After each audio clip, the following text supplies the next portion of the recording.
collectors, and welcome to Long's Toys. Today we are taking a look at the Decepticon Soundwave Dreadnok Thunder Machine from the G.I. Joe Transformers Collaborative Series from Hasbro. So as you can see here, we get Soundwave as the Thunder Machine. It comes with Ravage. We also get Zarana and Zartan in the old O-ring style. And this is a really cool set. Now this obviously did come out a while ago, and I waited on it because the first two with Megatron and Bumblebee were so heavily discounted. I thought, okay, I'm finally going to learn my lesson. I'm going to wait. I'm going to try to get this one on sale. And I got it as part of the 35% off Black Friday sale at Hasbro. I thought that's pretty good. You know, 65 down from 100. I'm pretty happy with that. Until everyone started finding them at Ross for $25, and I still can't win. But here we go. Packaging, I absolutely love the packaging for this. You have a very retro feel for both Transformers and G.I. Joe. You have the sticker here that you'll cut, and then this kind of slides open, which is really cool. I've always really loved the packaging for these. I think they're very, very neat. Up here, you can see here is Soundwave, and then Soundwave as the Thunder Machine. Zartan and Zarana, and then it comes with a little Ravage that they can have on a chain, which I think is really, really neat. I've been told Ravage can transform and go into Soundwave's chest. We'll see if there's any truth to that. Down here, you have the G.I. Joe Transformers Collaborative logo. Over here on this side, you know, definitely looks like old G.I. Joe packaging with that big red stripe and showing off the characters in the vehicle. And then over here on this side, you have the kind of classic Transformers style with Soundwave in both robot mode and vehicle mode. Spinning it around to the back, again, it is showing the vehicle mode over here, Soundwave in robot mode over here. They can hang out inside, on the back, a lot of places to put figures, which I think is really cool. It says 33 steps, which is kind of nuts. Also, this is apparently a licensed GM vehicle. Don't remember seeing that on the showroom floor, but there we are. So I'm going to go ahead and get everything out of the packaging here, and we'll take a closer look. And real quick, I just wanted to show off the packaging for Zarana and Zartan. These are in the box, but they are fully sealed. So if you wanted to keep these in package but still play with Soundwave, you absolutely could, which I think is kind of cool. I love the retro-inspired packaging there. Really, really fun. You got the whole file card here, but then it does show you what set they came with, so it's not like super retro packaging. You know, you wouldn't be able to pass it off as the old style of figure, but still really cool, really nice throwback packaging there. Alright, so here is everything we get in the box. We have Zartan, we have Zarana, we have Soundwave as the Thunder Machine, which is very, very cool. Now, of course, Soundwave definitely has some more accessories, so I'm going to move the Joes off to the side, and we will revisit them a little bit later so we can get closer looks at them. But yeah, Soundwave is really, really cool. Let's deck him out with some of his accessories. So first off, you have these two grill plates for the Thunder Machine. They really just store here on the legs. So there are these little peg holes on the front, and you just peg these here. You don't have to. I mean, they really don't do anything. It's just somewhere to store them in the robot mode, because you just take them off and put them back on at the end. So we also have this giant cannon piece, which we are going to pop here onto the shoulder to kind of complete Soundwave's iconic look there. You have this like machine gun piece. You have to peg the two barrel pieces in, but then basically you can move this and it kind of like makes the machine gun, you know, belt or ribbon. What would we call those? I forget. Chain gun. In any case, you can move that back and forth to make it look like it's firing, and it does rotate the barrels. Now with this, you can... I'll probably do it this way. You can put this up here in the other shoulder if you like. Something like that. Or he can just hold it as a gun. So you could put it in his hand like that. He also has this blade, which is kind of neat. So he can hold this in his hand like that. All right. So it's just a mushroom peg. It's very easy to slide it back on. But in any case, he can hold the blade like this. Just pops into his hand. Or it has this tab on the side. And you can tab it in down here for storage, which is kind of neat. So you can pop that on there. Also, we have Ravage. Now, I could be wrong about this, but I think this is Masterpiece Ravage, because it's definitely not... Siege or Earthrise or whatever we want to call that Ravage. It's definitely more complicated than that, and I don't believe they would have made a brand new mold for this, so I'm going to guess it's Masterpiece Ravage. I don't have Masterpiece Ravage. I've never seen it in person. But that's my guess. If you know differently, please tell me in the comments below. But like I said, I kind of just don't believe they would make a brand new Ravage for this. But they have done it in this like light blue, royal blue coloring. It's a little bit lighter than Soundwave's coloring. But you can actually pop the chest open and he will slide right inside. Sometimes you have to kind of find the right configuration and some fit better than others. I think it's like this. Yeah, there you go. And boom. And then you just pop it open. He's ready to go. We'll take a closer look at Ravage later. But that's really cool. Massive Decepticon symbol here on the chest, but I actually really like it a lot. It looks like somebody bought a sticker at Hot Topic and just slapped it on his chest, but I'm here for it. But yeah, that is it for... The only other accessory is this chain for Ravage, but we'll come back to that later when we transform Ravage. But yeah, he's pretty cool. I like him a lot, honestly. Not too terrible on kibble. Yes, you have this kind of cage piece here on the back, but compared to the two that have come before him, he got off light. It kind of just hangs there, doesn't really get in the way. You have this little bit of kibble here on the side of the arms, but I don't mind that as much either. And then you have some wheels up here, but again, it's not bad. He looks good. Like, let me take this off so you can actually see the head sculpt. But the head sculpt is great, really nicely detailed. The red eyes look amazing. That silver there for the face and the sides of the head, that looks really good. This is on a ball joint, so you can spin it all around. You can, I mean, technically it folds down into the chest, so if you wanted to use that to look up, you can. Otherwise, you're not getting a ton of up and down there. You can even get a little tilt side to side. But yeah, the head sculpt, I think, looks phenomenal. You have movement here in the shoulder. Now, oh, I did forget to push this down, so he has, we'll get into that later, but he has one solitary rear view mirror that I forgot to put back down. But anyway, once that's correctly put back down, you can move the arms here. You have movement here out to the side. The wheel doesn't even really get in the way. That mushroom peg that fell off earlier gives you a bicep swivel. You have nice 90-degree bend there in the elbow. Sometimes I will say this is a little loose. It does work pretty good, but sometimes it can knock down and get a little jiggly. But nothing in the wrist because the hands fold into the forearm for transformation. Unfortunately, does have pretty open giant gap there in the forearm, but depending on the angle, you can't really see it that much. Nothing really in the waist. Let me get this gun out of his hand just to get some more visibility into this. Now you can flip up these flaps and he can kick pretty far forward. Nice ratchets as you can hear. Honestly, almost too tight. You can kick out to the side pretty good. You can kick back if you need to. You can always move the cage out of the way if you want to kick further back. Those ratchets, I'm really just like, they're nice and tight, but I'm hoping that doesn't become a problem later on. You have the, like, you know, play buttons, eject, the standard kind of, you know, tape recorder buttons here. Obviously not going to come into play, but they're very nicely detailed and painted. You have a thigh swivel. You have a knee bend. And then, unfortunately, you have nothing in the ankles because of the way the seats of the vehicle are the feet, and the way that they hook in, you get nothing in terms of ankle articulation, which is a bit of a bummer, but he doesn't miss it as much as I thought he would. Like, he stands pretty well, and you can put him at a nice angle, and I thought it would be more of a problem, but it's kind of not.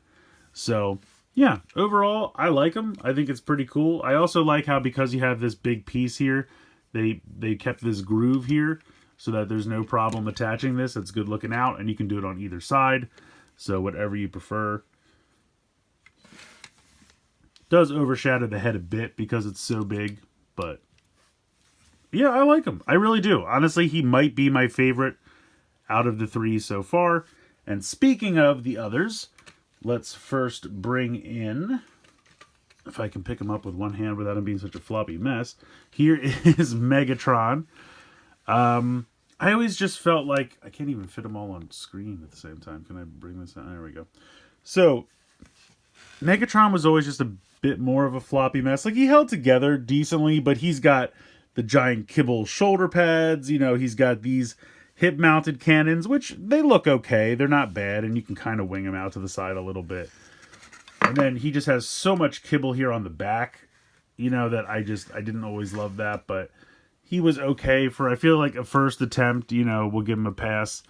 But kind of cool to be building out the Decepticons here. I don't know if we'll ever get a Starscream. I mean, the Starscream could be... It would make sense that he... I mean, he would obviously, vehicle mode-wise, fit best as a Sky Striker, but I don't think they're going to do that. So he would have to be a Rattler, which could work. Could be neat.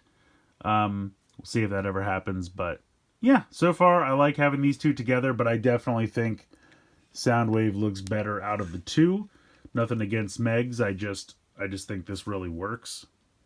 And then we'll bring in the tiny boy of Bumblebee. See if I can push these back a little bit. Make room for Bumblebee. Yeah, unfortunately, I don't know, Bumblebee might be my least favorite of the three, just because he's a little clunky. Also, I feel like they did a decent job. Like, Soundwave, to me, looks like Soundwave. Like, yes, you can tell he's going to turn into a vehicle, but also, if you just kind of look at him, like, he's got all the hallmarks of Soundwave. He's got the shoulder cannon, the head sculpt's great, the chest, the crotch. Like, it just looks like a Soundwave toy. Even the red bands on the hands, I think they did a nice job there. You don't want to stand up.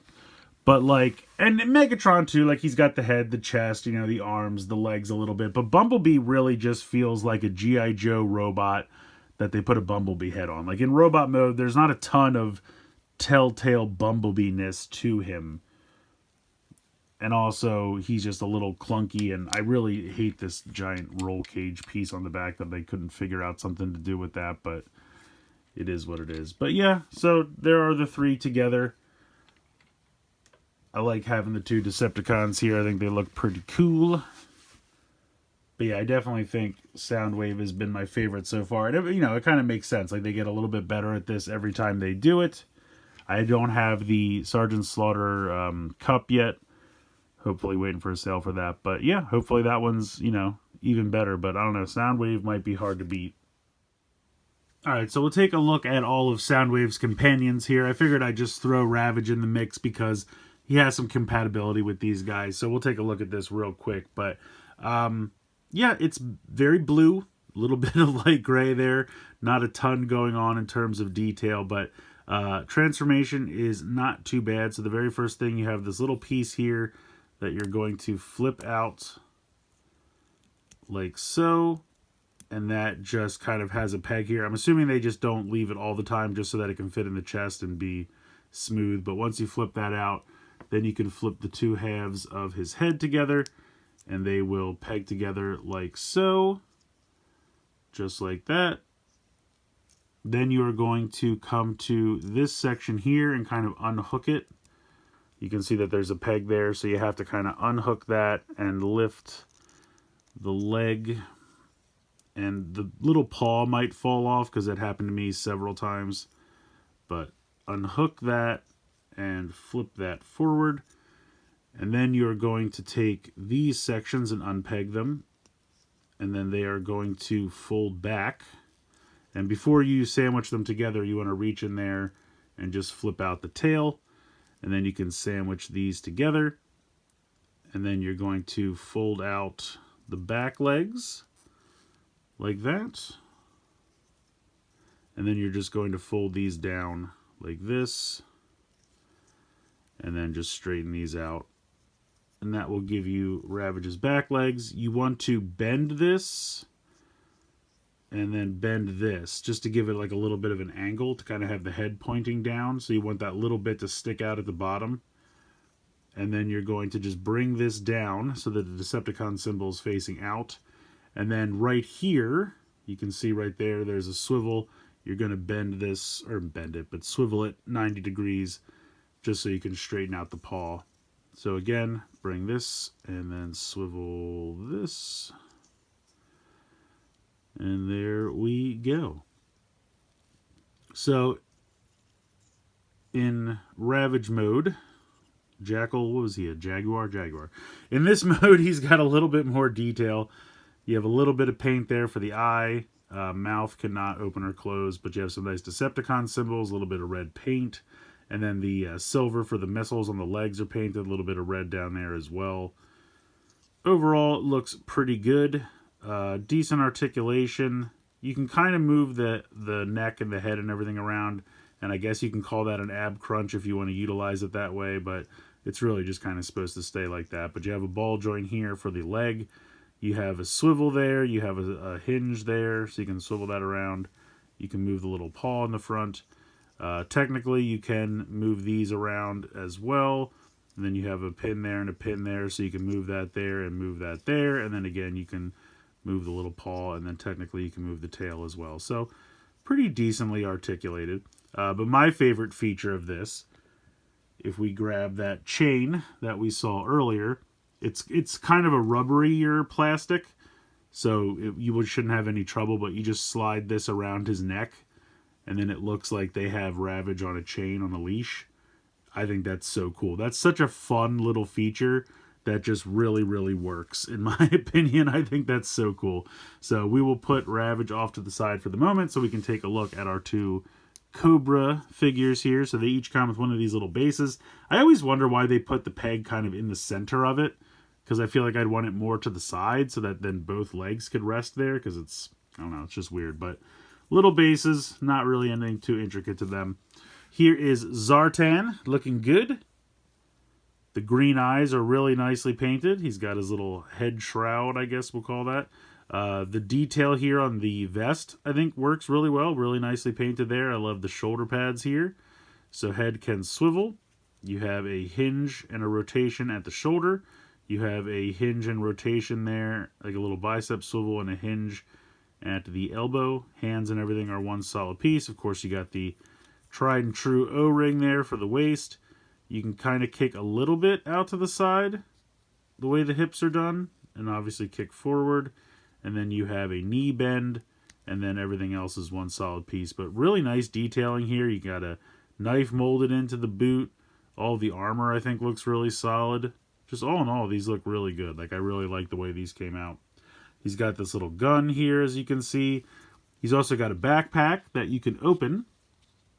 And inside the backpack, if I can actually open it, there we go. He's got a face for doing his impersonations. And you really just kind of slide this in underneath the hood. And it's a little difficult on the sides, to be quite honest, but you can do it. I've done it before. There we go. And it just kind of slides over top. And it actually stays pretty well. And I think that works. I love the beard and the mustache he's got going on this guy. But yeah, it's just a fun little feature, you know, so he can do one of his disguises. Very cool. I just think that works really well. And then you can just go ahead and put this back in the backpack.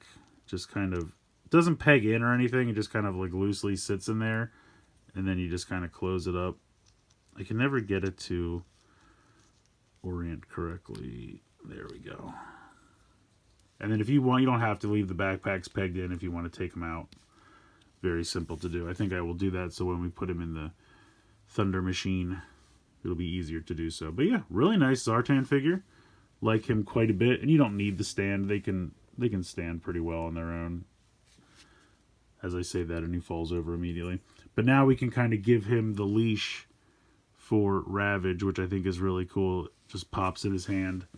And now you got him with Ravage on a leash. I think that's so cool. It's just such a fun little feature that works out so well.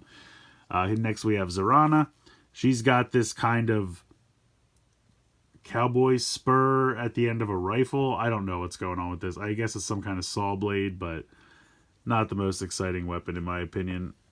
But she looks great. I mean, really nice molded detail. She's got the tattoo there on the side. She's got these kind of arm gauntlets. Got her cowboy boots going on. She's got a knife detail there on the side. Not removable, of course. And then she's got a little backpack, too. I'm not really sure what's going on with this one. It's very generic. It doesn't have any features or anything, so we'll just pop that off for now. But, yeah, she's got all the same articulation. Head can swivel. Hers can swivel a little bit more because she doesn't have the head wrapping. But hinge, swivel, all that's the same. Got the O-ring, of course. Yeah, very cool little figures. And I love the fact that they can hold Ravage on a leash. I think that's so great. So yeah, these are really great. I'm glad they included two of them here. Very, very fun figures to accompany Soundwave. So one more feature I have to show off before we get into transformation. If you come around to the back here and you kind of open up this cage a little bit, there is like a little panel inside, which will probably be a little hard to see, but it's right here, and you can kind of flip that down, and it's got some pegs on it for the characters, and then you can kind of close this back up, and then if you want to feed them through here, I'm not going to bother pegging them in, but you can peg them into that panel, and they can kind of ride around in his backpack like that. Like, if I actually took the time to peg them in, they'd be a little bit more stable, but it's kind of difficult to pull off, I'll be quite honest. Like, it's not the best feature because you kind of have to, like, if you can see what's going on in here, like, to get them to peg into that, I would really have to bend their legs quite strangely. Like, peg them in here and then kind of, they'd be kind of reeling back. But you get the idea. I mean, that's essentially what we got going on here. And you can put, we'll take her out for now. But you can, oh, come on. Why is this stuck? There we go. You can fit both of them. You can put one on each side. And the other little thing is the directions show these little clips here on the side are meant to be a spot where you can put the weapon. So you could actually put the weapon there on the side of the door, like clipping it in on the side, and then that could be like a little spot for storage. And then you could pop her back in here. They fit in the vehicle mode much better than driving around on Soundwave's back, but they do show that they can do that, so I wanted to show it off. I don't think it's that successful. Also, it would be more successful if I went to the effort of pegging the feet in, but it still feel like it would be a little weird. But if you want him to ride in his backpack, you can do that. Alright, getting into transformation. First thing we're going to do is remove all of his accessories, and you're also going to need to come down here and remove these pieces from the shins. And then we'll put all of that off to the side for the moment. You're going to take the head and just rock it straight back into the chest cavity. You're going to take the hands and pop them into the forearms. You're going to put the arms all the way straight out. Make sure that you have the arms kind of all the way straight and clicked in, and then you can fold this piece down. So arm all the way straight out. Click that into place, flip that down. Then you are going to spin this 180 degrees, and you have to go around this way. So I guess that's clockwise, because the wheel will not hit, like it'll hit the shoulder pad if you try to go this way. So you have to go backward like this. Then you are going to grab a hold of the shoulders, and they will unclip, and then they're on these kind of like double hinges. So you can see the clip that was used to connect them to the body. I'm really worried over time that's going to break, but we'll see how it goes. So you can see that the tab here on what was like the neck board, we'll call it, for Soundwave, is going to fit into the notch here on the shoulder. So this has to come all the way in and then sit there. And then you want to make sure that everything's kind of lined up. And then do the same over here. This will come all the way in, sit flush there, and then these will all peg together like so. For some reason, mine always kind of goes cockeyed, and I have to kind of rotate it, but that should be the front of the vehicle mode, as you can see. It's kind of funny because it really just looks like the front of a Trans Am or something. And then the rest of it is this crazy monstrosity. But yeah, that's just the front of that. So now we'll come down here to the legs. We'll spin around to the back. So the first thing we're going to do is lift this up. And these tiny little panels, let me zoom in here, right here are going to flip down and kind of connect to the side here. So that kind of fills out the side, and it opens up this whole area for where the figures can ride. So click that into place, and now you can see, you know, we get the steering wheel here. This is obviously going to be where we can set our two figures. So you want to make sure these skirts are kind of out of the way. So move them out of the way. And then you're going to bring the crotch areas down like this, and do that on both sides. And then you are going to rotate this 90 degrees like that, and then rotate the entire leg 90 degrees like that, and then you can kind of straighten it out a little bit more. So the knees 90 degrees, and then the entire leg 90 degrees.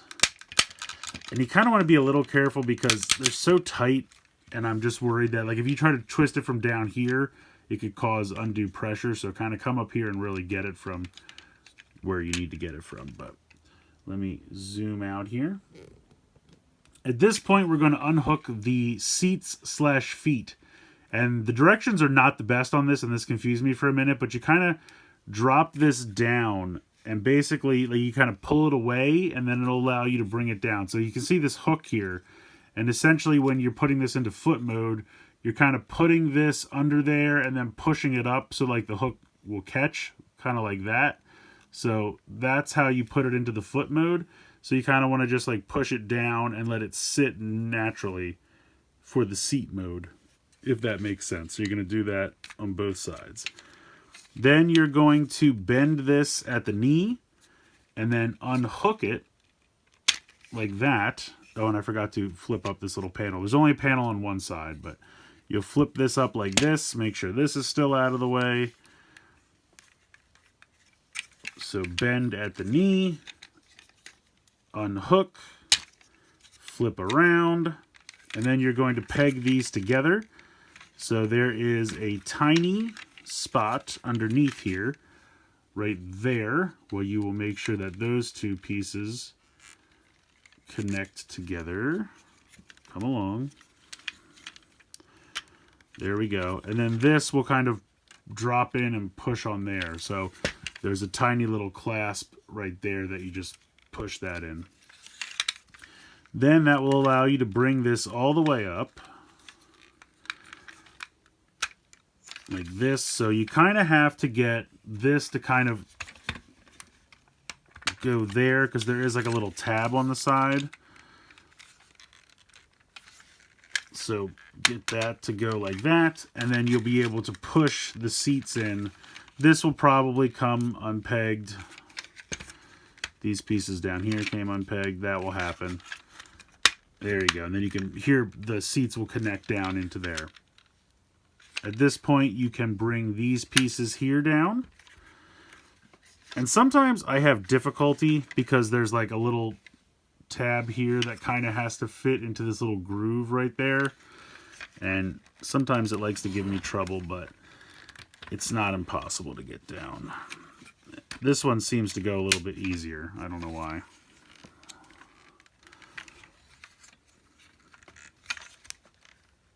There we go. Okay, so those are closed up. Then you can bring this down, and this peg will drop into these two peg spots right here. You can kind of lift up these a little bit if that helps, and push those in. And then I'm going to push these back down. You can also flip up these little panels for extra spots for figures to peg onto. Close this all up. And at this point, we are most of the way done with this. So at this point, it's just attaching a lot of the accessories. So we'll come here to the back. We'll take this piece that was that kind of shoulder cannon. This will flip down like that. And then this will actually rotate around 180. And because it's like a little off center, it'll cause it to just kind of hang a little bit lower than it did previously. And this part's a little difficult. So you have these two pieces here that have to fit in between these two posts, but then it also has to peg in there. So it's not impossible, but again, it's just a little annoying to get it in there because the peg is also kind of long.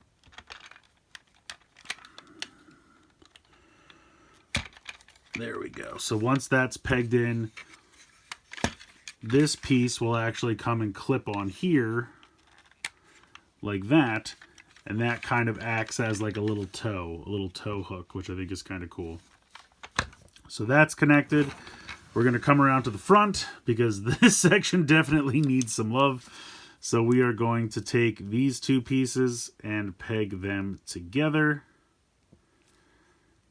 And we are going to take the chain gun, and the chain gun is going to peg into these two spots right here. And then this is just going to, these two pegs are going to peg on here and here right on the front. And there you go. We have our Thunder Machine. I gotta say, when you look at this, it doesn't really look like this was Soundwave. Like, I think they did a really good job, and it's one thing they do a really good job. Even Megatron, when you look at Megatron in his tank mode, it looks like a his tank. You know, there's not an obvious, like, except for the little kind of tow hook on the back, and if you remove that one panel, you can clearly see Megatron. But they did a pretty good job of hiding the robot. Like, if you look at this, you might not even know that this transforms into a robot. Honestly, this might just look like a G.I. Joe vehicle to you, unless you turn it upside down. But that's pretty remarkable. I think that's really, really cool. And the neat thing is, if you want, you can absolutely still put Ravage in here if you wish. I always put it in upside down first. And close it up, and he can ride around in there and it won't cause any problems. But yeah, this is really, really cool. So let's bring in our Dreadnoks. So you could try to flip this up and feed them in through there if you want, but it's much easier to just temporarily unhook this whole cage section. As I say that, and now I can't do it. Come on. So you can lift this all up, and then you can just pop them right inside. And there's a pretty ample amount of room, so it's really not too difficult to get them inside. It's really just getting the feet to cooperate. I don't know, sometimes with these O-ring figures, I find that they don't want to bend necessarily the way you want them to at the legs, but you can get them in there. And then you can just close. Oh, you got to push this panel back up. The panel that they were pretending to peg into earlier. Let me get this guy. See, he's not bending at the waist as much as I'd like. There we go.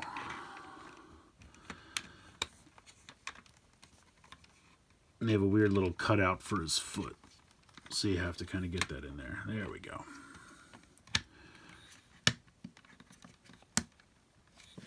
So you can have him kind of hang out the window like that. If you want to tuck his arm in and close these up, you can. For that armored look, you can see him hanging out in there. Very, very cool. If you have other figures and you want them to peg onto the sides here,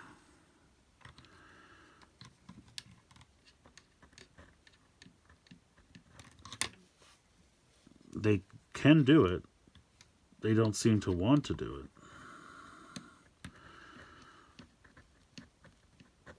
There we go. Peg them in on the side. I mean, technically, if you really wanted to squeeze, you could fit 4 extra figures. I think it's easier to do 1 and 2, but I mean, if you had enough O-ring figures, you could really load this up. You could technically, if you had them hanging straight out, do 4 per side. That's 8 plus the 2 inside, 10. And you could even still just have people sit back here. There's no places to peg in or anything, but you can really load this up, which I think is really, really cool. I really like this one quite a bit. I think the vehicle's really neat. I can't believe that there's like no Soundwave pieces detected. Just really well done. And I wanted to do a quick shot of all 3 of them here in vehicle mode. Like I said, Hasbro's done a really good job of really making this just look like the G.I. Joe vehicle. It's very hard to tell that this is a Transformer, and I think Soundwave definitely carries that on. I really like this line. I really do. It's definitely goofy, and sometimes while you're transforming it, some of the figures can feel a little floppy, but honestly, it's been a lot of fun so far, and I think all 3 of these are pretty great. I think this is a really fun release. This might be the best G.I. Joe Transformers crossover that they've done yet. Like I said, haven't seen the Sergeant Slaughter Cup one yet, so maybe that's even better than this. But I just really, really like how this turned out. I think Soundwave looks amazing in the robot mode. Very much looks like Soundwave. You know, yes, he's got a couple extra car parts hanging off, but really not too bad in the kibble department. And then when you transform him into that Thunder Machine, you can barely tell that that has a robot mode. Like, it just looks like the G.I. Joe vehicle. I think they did a really good job with that. Transformation's fun, not too difficult, not too complicated, so I appreciate that. The two O-ring figures we get here with Zarana and Zartan look good. No problems with them whatsoever. Detailing's nice. Articulation's standard. The little extra feature of like the extra mask for Zartan, I think that's really fun with his disguises. I love the new version of Ravage here in that chain piece so that they can kind of lead him around on a leash. I think that's such a fun feature.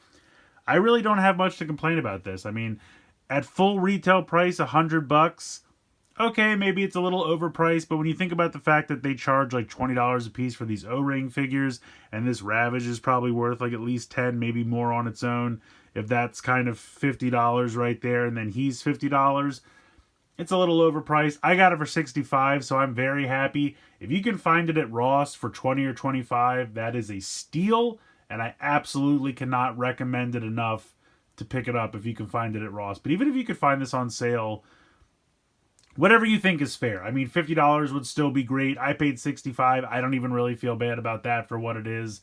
I think $100 is, yes, a little bit too much, because I don't personally think the O-ring figures are worth $20 a piece. Just my personal opinion. But they are nicely detailed and articulated, and decent number of accessories. So I really think, like, what I paid for it, $65, I think the value is definitely there. If you could find it for even $75 or less, I think the value is definitely there. And if you're a fan of both G.I. Joe and Transformers, this should definitely hit the sweet spot. Yeah, I don't really have anything to complain about, honestly. Like, yes, some of the joints can seem a little floppy. I feel like we've seen that throughout this line. But at the end of the day, both modes hold together well. The figures they come with are really fun, and I really love the robot and vehicle modes. So I can't recommend it enough. I think it's a lot of fun. Let me know what you guys think in the comments below. Please like, share, and subscribe. Hope you enjoyed the video. And as always, thank you so much for watching.